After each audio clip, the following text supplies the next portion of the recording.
that Charmers? We're recording now. What's up, guys? This is Tyler and Shane, House of Cards TCG, bringing you a new format today. We are going to be ranking 15 different decks into a format that I've set up, and Shane has no ideas. He just walked in and... A little nervous, to be honest. Yeah, so I'm just going to drop it on him, and I'm going to see... You know, Shane's pretty good at Yu-Gi-Oh! So I'm going to let him do a lot of the talking. I'm going to give little insights, but I'm going to let Shane, and then I have two tiers here. One's going to be mine, one's going to be Shane's. So I'm going to let him do a lot of the talking, and we're going to be ranking these decks. And these rankings that I have are Tier 1, which is meta, and then right there, which is like, it's right there to be in meta. Okay. And then you have your rogue decks, you have your declining decks, and then your X2. X2, I like that. Which is just like, hey, it's there, it's for fun, right? Alright, so, starting it off, we are going to start with ABC Busters.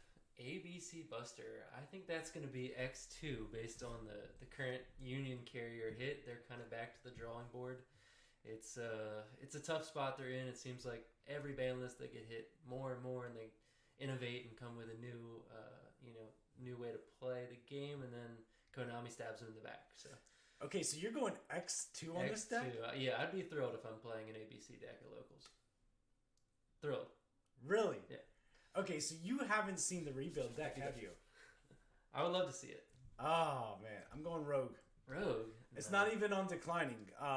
When Union Carrier got hit, it was only a matter of time till they rebuilt the deck, and now they have this new play with a new link card, and basically all you need to open is Hanger and a piece, and that's full combo. It's actually a trap grind deck now, and it plays very well. It still utilizes the IP, Underworld Goddess, the Appaloosa. It's still Rogue. The new way to play it, if you watched it, is actually pretty good. So it's not by any, like, I feel like pre-ABC was like right there. It's good. Like, it was good. Now it's like Rogue. I wouldn't even call it declining. It's still good, and I expect future support for it. Yeah, and I'm happy to be proven wrong if we want to do a live duel with new ABC versus some meta. I'm working on that rebuild, so sweet. Next we have Adamancipators. Okay, this is like Adamancipator Prank, just Adamancipator, just overall in general. Okay. Yeah, I'd put it right there. I think it's a really strong deck with the Prank-Kids. Everyone's seen what it can do. I love the fact that if you're going into time, there's ways to burn your opponent or gain life points, which is... With the Prank-Kids version. You get free wins off the Prank-Kids. Without the Prank-Kids pure, I think it doesn't do enough. It would be more of a rogue, but with the addition of the Prank-Kids, I really like the deck. I think it's right there. Yeah. I'm going to also put it right there. It's super good, and in this format, the combos are back for sure. So the potential of Adamancipator to go first or second and still be good. It's definitely right there. I did have a breakout, it seemed like, season, but it kind of fell back a little bit. And LCS 10, I think it did really well. Yeah, and that was kind of like the resurgence of Adamancipator, so you're starting to see more players playing it. Yep. Moving on, one of my favorites, we have Buster Blader. Buster Blader, I'm going to go with right there. And right there. I would say Rogue, but I love the natural matchup that Buster Blader has against Dragon Link, which I think is, not going to spoil it, but one of the best decks of the format, and Buster Blader going against that deck is almost an auto win. It makes it a lot easier, and I think Buster Blader is going to see a big resurgence, especially with the Destruction Sword coming back. It's huge for the deck, and I like it a lot. Okay. I am gonna put it at it's tough. It's tough for me. I am a fan of Buster Blader. I'm rebuilding the deck with the Buster Destruction Sword, doing the Dogmatica, little bit of Dragoon package in it, so you'll see a new version of my Buster Blader. I'm gonna keep it at Rogue though. I don't think it has that breakout capability yet. It's definitely on the brink, but I think it's on the brink of being right there. Okay. So I think That's fair. you can find a good matchup with it. I know the Dogmatica plays very well, but the Dogmatica does lock you out of the extra deck, which does come up. So it's like it's right. It's so close to being right there for me. Up next, one of your favorites. You know what that is. I don't even have to tell you. Dinosaurs. The Tier 1. Tier 1? Arguably the best deck of the format. In a combo format, Dinos always thrive. Their ability to go second, break the board. A lot of the combo decks right now don't have excellent recursion. So once you break that initial board, it's challenging for them. and Dino is just ridiculous going second. The ability to main deck Mystic Mine, Dark Ruler No More, Lightning Storm, evenly match those kind of cards is huge. Yeah, I'm also going to put it down at tier 1. I mean, it's hard not to. You know, last format, Dinos kind of fell off a little bit because of Calamities, but now, being that Dinos are primarily a going second deck, and now being able to go second, you're going to see so many going second decks making a huge comeback, like Zoodiac and like other things, that you're going to see people main decking Kaijus, Lightning Storms, and going second, wanting to go second, because without Herald of Ultimateness and without the Calamities, it seems like going second is going to be a thing. Shade's phone always blowing up. Always. All right, so we both agree Dino's tier 1. I like how Dino plays here. This guy right here. Drytron. Okay, Drytron, this is tough. I'm going to have to say declining. And on the verge of X2 until Lightning Overdrive comes out and they get the new Xyz monster.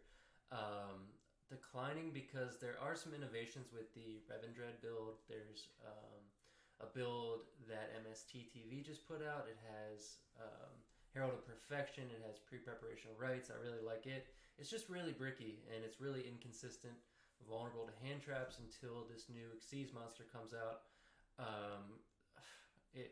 You really might go X2 if you play this deck. Yeah. Until then. Yeah, I'm also going to put it at declining. We're probably going to get lit up by Drytron players, but until Drytrons really find that breakout, I don't think there's going to be anything until Lightning Overdrive. I mean, they got hit twice on the ban list with Carrier and with Ben 10 being limited. So you could see somebody really come out with a creative version of this deck, but overall, it's not like you fear. Let's just say Psycho Reader is not a card that you side deck anymore. Nope. So that tells you that you're probably not expecting to have to. If you come up with Drytron, you don't have to side deck a card specifically for Drytron anymore. So that's right there. All right, this one right here. Infernoble. The Infernoble Knights. I think Infernoble right now is a solid rogue choice. It's still a really strong deck. Warriors have so much support. You have Isolde. You have obviously Rhoda. Shout out to Buddy, my cousin, local player here. He's been solid on Infernoble. We're gonna get you on those Infernobles, buddy. We will have a deck profile forthcoming. Yes, for sure.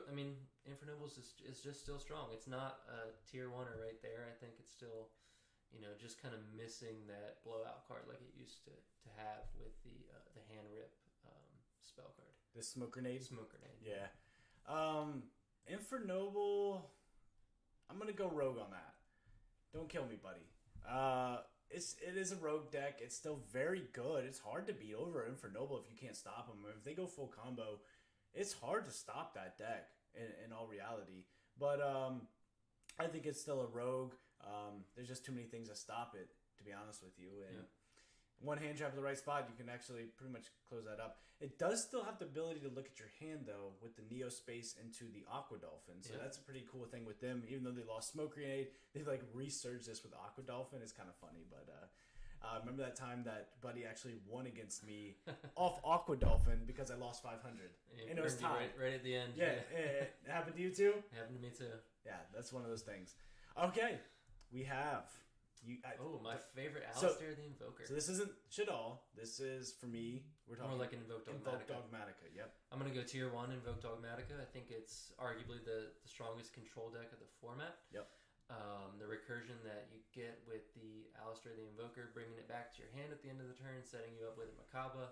Aguades is really underrated. Purgatrio to break boards. It just has a lot of versatility. It's so splashable. Dogmatica package is obviously really strong, really consistent, and I really like it. The ability to play traps, hand traps. You have a lot of versatility with the deck building on that. Yeah, for sure. I mean, I'm going tier 1. I play this deck more than probably anybody. I play against this deck more than probably anybody because it's Shane's favorite. And I go to sleep at night and I have nightmares of Invocation at Alistair back to hand.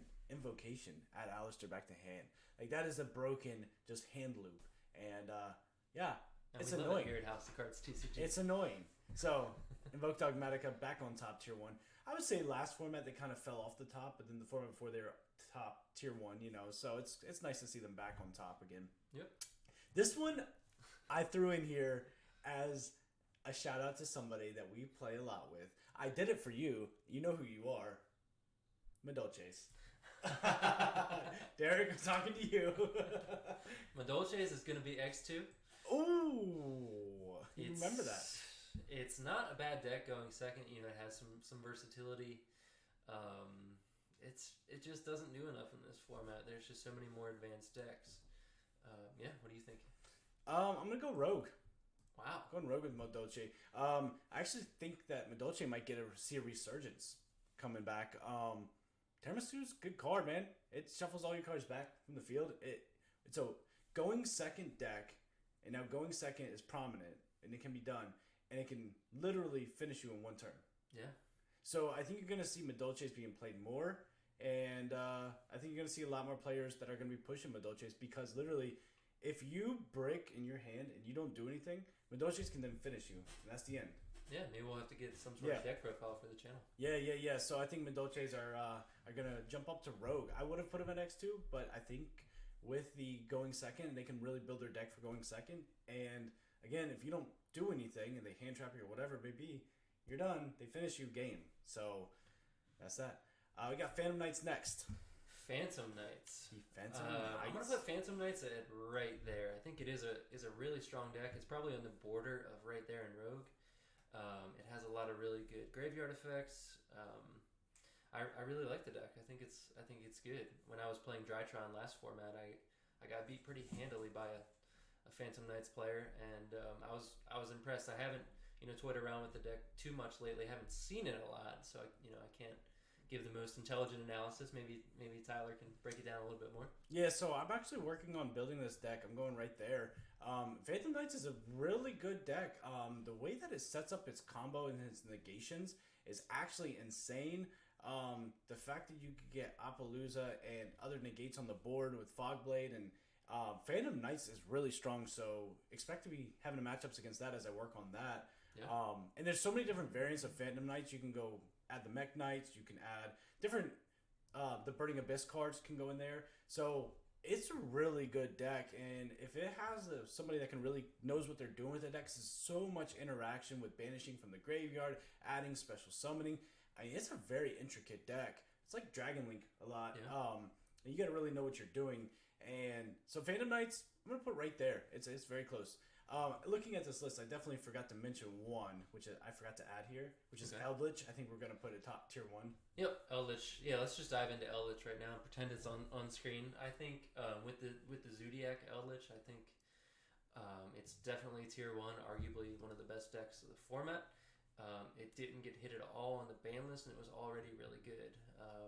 Now, some people are saying it was only good because it was a counter to the virtual world with True King of All Calamities, because you don't need monster effects. You just go ahead and set your traps, and you're on with your day. But I think traps are still going to be strong in this format. There's just so many really good traps. You got Solemn Strike, Ice Dragon's Prison, Dogmatica Punishment. So I like the deck tier 1. Yeah. I'd say tier 1 for Eldlich. Has a lot of interactions. It can literally send a card off your field. It can just overpower you and beat you by summoning itself and going to 3,500 attack. There's a lot of interaction with that deck, so I'm definitely going to go tier 1 there as well. All right, moving on back onto our list. You said you didn't know what that was? Looks like, I don't know, maybe Crystal Beast, something like Battle that. Butler. Come Battle on, Butler. Battle Prank Butler. Kids? Prank Kids. Prank Kids. I'm going to go Prank Kids are Rogue right now. Okay. In their pure form, they still are really good. They just kind of lack a win condition, in my opinion.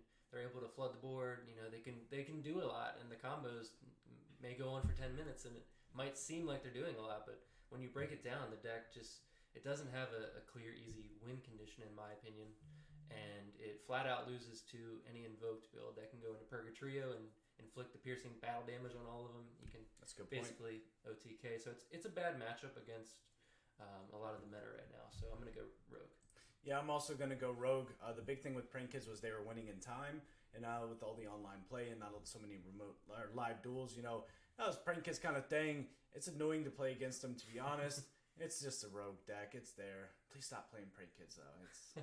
And I'm a combo player. All right, moving on. We have the Salamangreats. Salamangreat is a solid rogue option, in my opinion. I'm going to go rogue. Okay. They can do a lot. They have the OTK with Access Code Talker. That's really easy. You got a lot of plays with the Gazelle. You got your traps that are good. I like the deck a lot. I just think it's lacking some of the characteristics that the tier 1 and right there decks have. It is good. You can play some floodgates too. There can be only one, that kind of thing. So I like it. Yeah, I tell you what, if you don't know what you're playing against, Salamangreats can catch you by surprise, and they can quickly finish the game. I mean, being able to attack twice with access code is just absolutely insane. And then, they can play floodgates along with it and lock you out. So, yeah, I'm definitely going to go rogue. Yeah, and I think it's Rivalry they actually play, not there can be only one, but so it's correction there. Warlords, isn't it? Rivalry Warlords, Yeah. So I'm going to put that there with rogue. I mean, it's definitely a deck that can... Any of these decks can beat any meta deck, too. I mean, this is cards we're talking about. So it's not saying that Madolche can't beat Dino. You know what I mean? Like, it's a card game. This is just kind of where we're ranking them at. The interesting one, which is the Shaddolls. Shaddolls, I'm going to go tier 1. That deck is insane right now, especially with Invoked. It has a lot of synergy with the Magical Meltdown, your opponent not being able to negate your fusion summons. That's huge. Yeah, I really like the Shaddolls. They have so many different interactions. It's a really fun deck to play. It takes a lot of skill to play because knowing all the interactions, which cards to send to the graveyard to activate the graveyard effects. And yeah, it's a really strong deck. We saw a lot of good representation in the LCS 11, so I like it. It's almost like a combo control. Mm-hmm. It's an interesting deck. I have to learn more about Shaddolls and how they play and different things in this Shane style over there. But yeah, Shaddolls, I'm gonna put right there. And the reason why I put them right there, I feel like they did well in the LCS, relying on Super Poly. Super Poly is a great card too. Yeah. And relying on those is because nobody expected it. So when people start expecting these decks to show up, you're going to see some things being cited against Shaddolls. And so I'm going to put it right there. I don't think it's tier 1 yet. I think it's right there. It could break out.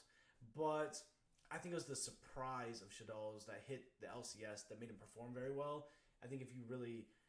Okay, now I'm expecting Super Poly. You might play a little different. You know what I mean? Yeah. I mean, you want me to answer this one for you? Dragon Link tier 1, in my opinion, it's the best deck of the format. The things that deck can do are just insane. It's not fair. So anytime you have a combo deck that's not fair, that deck is probably the best deck of the format.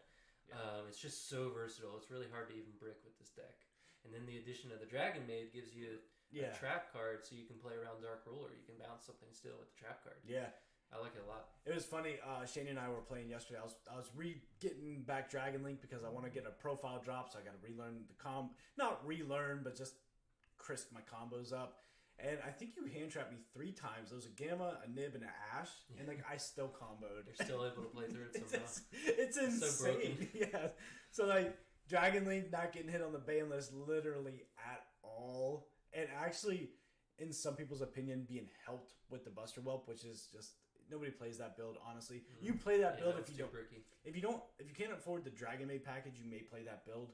So you might see it in your locals. But yeah, I mean, Dragon Link, man, it's just insane. It's tough. It is so hard. It can play through so many hand traps. It's definitely by far tier 1. Before we do Virtual World, I think there's one that we might want to add in as well. It's the Bird Up deck.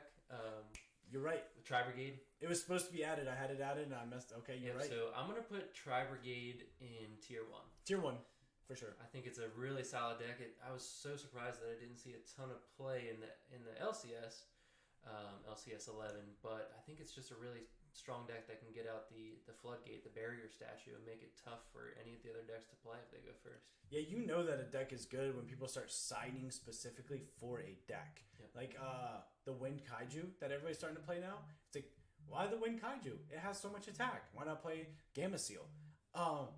Because of one deck. One deck makes you change a side deck option completely. And that's when you know it's going to be a meta tier 1. And Bird Up is definitely meta tier 1. So make sure to add that on the next time we do this list here. All right, last one, Virtual World. This is the kind of the debate, right? Where's it at? VW, I'm going to go with Declining. Okay. I think the Calamities hit was huge. I have no doubt that people are going to innovate and find a way to make this deck playable. The only ones I've really seen so far are the hand rip versions with the XX Saber Gatos. Yeah. And to be be honest, I don't really care for that build. I feel like it's too fragile. It just doesn't do as much, and so that's why I have it at declining. VW. Where do I think that they are at? Some people say that they're still relevant, still meta. Some people still say they're tier 1. Some people say that they're dead. I'm gonna put VW right there. Wow. I'm gonna put them right there. They're still good. It's hard to stop VW. And as people start figuring out new ways to play this deck, I mean, when you are able to overlay rank 6s, rank 8s, rank 9s, it's tough to beat a deck that can do that consistently. VW's still right there. I mean, they're good. And they didn't show up in the LCS, some did, but because they're just figuring out how to play this deck again. But they'll be back.